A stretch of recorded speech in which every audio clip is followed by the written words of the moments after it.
Right, let's jump straight into this explainer by hitting rewind. We're going back to a very specific, literally world-altering date, June 28th, 1914. So on this day, a 19-year-old student named Gavrilo Princip steps up to a car in a side street in Bosnia, and he assassinates the Austro-Hungarian prince, Archduke Franz Ferdinand. Now, this one highly localized incident basically pulled the trigger on a conflict that lasted 4 grueling years. We're talking about a war that wiped out ancient empires, dragged in multiple continents, and cost the lives of over 20 million people. Today, of course, we know it as World War I. You know, it's incredibly tempting to look at history through a super simple lens. Let me pose this fascinating question to you right off the bat. If we had a time machine, and we just zipped back to June 1914 and stopped this teenager from firing that gun, would the First World War have never happened? It sounds completely sensational, doesn't it? The idea that one single teenager broke the entire world. But the reality of global conflict is never, ever that simple. When you have a massive, world-engulfing war, there's always a long, complex chain of reasons driving it. The assassination? Well, that was just the spark. To really grasp what went down, we need to look at this incredible analogy. Imagine, if you will, a massive mountain of dynamite piled super high. Now, imagine I walk right up to it, strike a tiny, single matchstick, and toss it onto the pile. Boom! A catastrophic explosion completely levels the place. But here is the absolutely crucial question. Was that colossal blast really caused by my tiny matchstick? Or did it happen because there was an entire mountain of dynamite just sitting there, primed and waiting to be ignited? Archduke Ferdinand's assassination was merely that matchstick. Europe in 1914 was already a towering mountain of geopolitical dynamite, highly volatile and perfectly primed to explode. To see just how perfectly primed this dynamite was, look at how fast the dominoes fell. In June 1914, the Archduke is assassinated by a revolutionary pushing for an independent South Slavic nation. In an absolute fury, the Austro-Hungarian emperor immediately declares war on neighboring Serbia. But wait, Russia sees this and steps in to defend the Serbians. Then Germany sees Russia mobilizing, so Germany steps in to defend its old buddy, Austria-Hungary. And then France absolutely refuses to be left behind, so they step in to support Russia. In just a matter of days, one localized dispute dragged in all the major monarchies of Europe. It was a chaotic, completely inescapable chain reaction. So, how did Europe actually become such a powder keg? Let's zoom out a bit and look at the complex reasons that built that mountain of dynamite in the first place. There are essentially 4 pillars that define 1914 Europe: nationalism, imperialism, militarism, and a deeply flawed web of complex alliances. These forces hadn't just appeared overnight.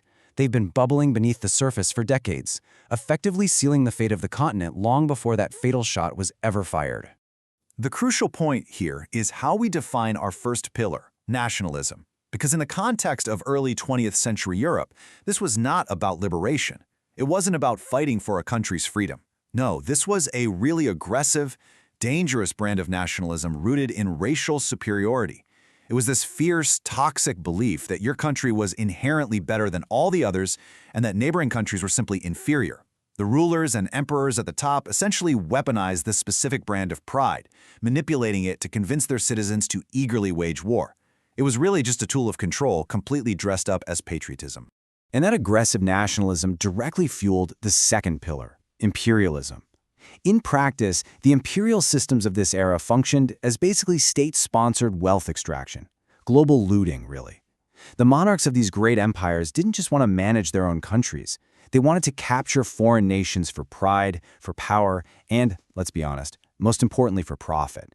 It was driven by kings, emperors, and incredibly wealthy capitalists who were just looking to exploit cheap labor and hoard raw materials.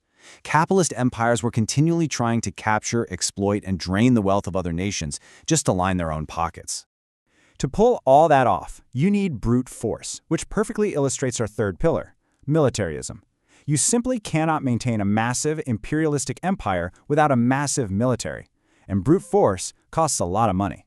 The 6 great powers of the time, Britain, France, Germany, Austria-Hungary, Russia, and Italy, were pumping unimaginable amounts of wealth into their armies and navies. To put it in perspective, in 1870, their combined military spending was around £94 million. By 1914, right before the war broke out, they had quadrupled that number to an estimated £376 million. They were aggressively stockpiling weapons, literally just waiting for a reason to use them. Which brings us to Pillar 4, the alliances. Section 1, the chain of friendship, or more accurately, a deadly Game of Thrones. Because everyone was so aggressively trying to expand, these empires became incredibly paranoid and created massive tripwire alliance blocks. You had the Triple Alliance in 1882 between Germany, Austria-Hungary, and Italy. Then the Triple Entente in 1907 between Great Britain, France, and Russia. Basically, if you fought one, you fought them all. But here's what makes this web of alliances truly absurd: the personal nature of it. Think about the heads of state for 3 of these massive empires: Germany's Kaiser Wilhelm II, Russia's Tsar Nicholas II, and Great Britain's King George V. They were literally first cousins. They belonged to the exact same family. The rulers pulling the strings of this global catastrophe were essentially engaging in a deadly global family feud. It was a literal Game of Thrones playing out in the real world, dictating the lives of millions of people. Moving on to Section 2, the propaganda machine, and how they sold the war to the poor.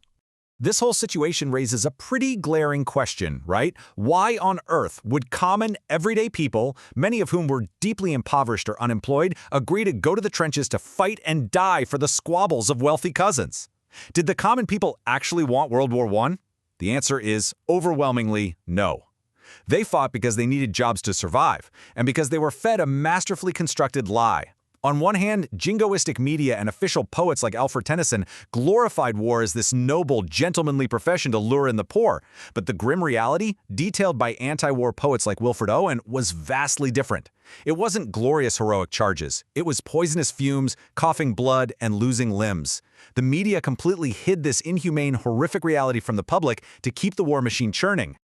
Just take a second to let this incredibly striking poem from 1909 by Thomas Hardy sink in. It's called The Man He Killed. Hardy totally nails the tragic, bitter irony of the situation.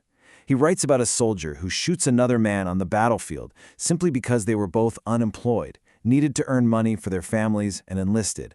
Hardy points out that if these exact same 2 men had met at an inn or a restaurant on a normal day, they probably would have shared a drink and been friends. Instead, the system forced them to look at each other through the sights of a rifle and shoot.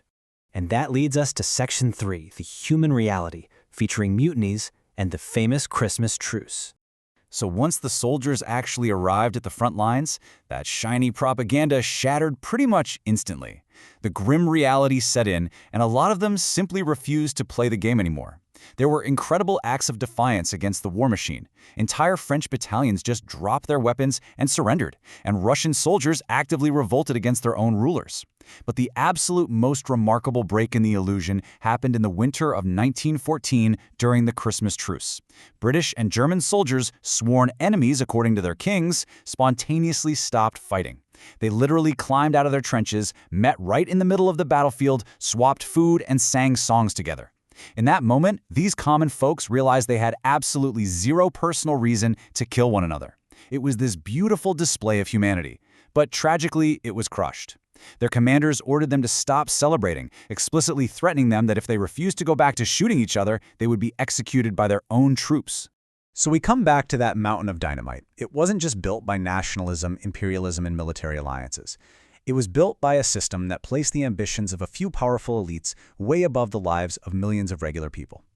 And I think it leaves us with this really lingering, impactful thought.